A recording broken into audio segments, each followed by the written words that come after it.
Hi there, thank you for watching. My name is Diana. And my name is Bronwyn. And today we'll be discussing the case of Planned Parenthood versus Casey. The key topics we'll be talking about are the parties involved, relevant context in relation to the issue, arguments put forward by each side, and the resolution of the case and implications. Key parties involved. In Casey, the plaintiff challenged 5 provisions of the Pennsylvania Abortion Act of 1982, authored by Rep. Stephen F. Friend, arguing that provisions were unconstitutional under Roe v. Wade in 1973. Brief overview of the Roe v. Wade allowed people to access abortion legally and prevent people from dying from unsafe illegal abortions. Abortion is legal because of the Roe case and has become one of the safest medical procedures in the United States. The court in Roe was the first to establish abortion as a fundamental right protected by the Due Process Clause of the 14th Amendment. A group of abortion providers sued Robert Casey, the governor of Pennsylvania, challenging the constitutional, concluded that all 5 provisions were unconstitutional. The Third Circuit was put in part and reversed in part. Petitioners of the cases is Planned Parenthood in southern Pennsylvania, and the respondent is Robert P. Casey, governor of Pennsylvania. The Pennsylvania legislature amended its abortion laws in 1988 and 1989.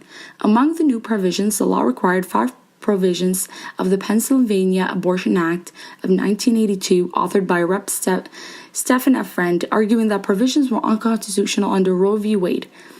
So the 5 provisions were informed consent, spousal notice, parental consent, the definition of medical emergency, and lastly, reporting requirements. Concluding that spousal notification was under constitutional scrutiny, the United States Supreme Court accepted the case and re-examined the issue. The final question being raised at the end of this is, to what extent may a state restrict abortion access? Furthermore, relevant context related to the issue, the case was an influential one in the history of abortion decisions in the United States. It was the first case that provided an opportunity to overturn Roe since the 2 liberal justices, William Brennan and Thurgood Marshall, were replaced with Bush-appointed justices David Souter and Clarence Thomas. Both were viewed as apparent conservatives compared with their predecessors. This left the court with 8 Republican-appointed justices, 6 of whom had been appointed by President Reagan or Bush, both of whom were really well known for their opposition to Roe.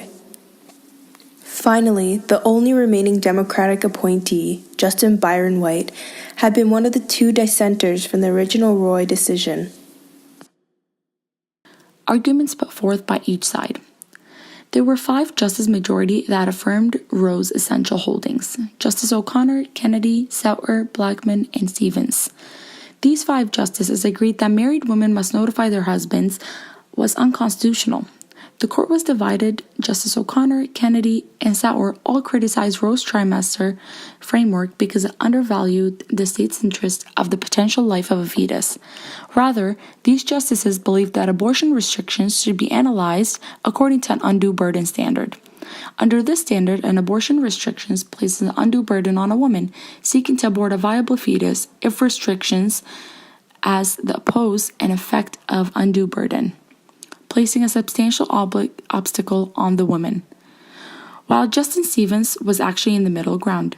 Justice Stevens thought that more provisions of Act are unconstitutional, occurring in part and descending in part for Stevens with PACA 1982 second and fourth, which stated that women must receive state-published information and women must notify their husbands, were unconstitutional in Stevens' position.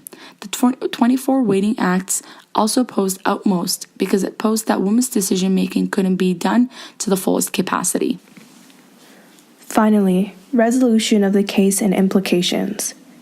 Within the case, Casey versus Planned Parenthood of Southeastern Pennsylvania, as well as the original influential case, Roe v. Wade, the U.S. Supreme Court recognized that the U.S. Constitution protects a person's right to make their own medical decisions, this including the decision to have an abortion.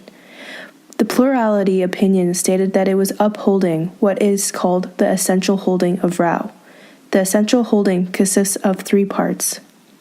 The first one being, women have the right to choose to have an abortion prior to the viability and to do so without undue interference from the state.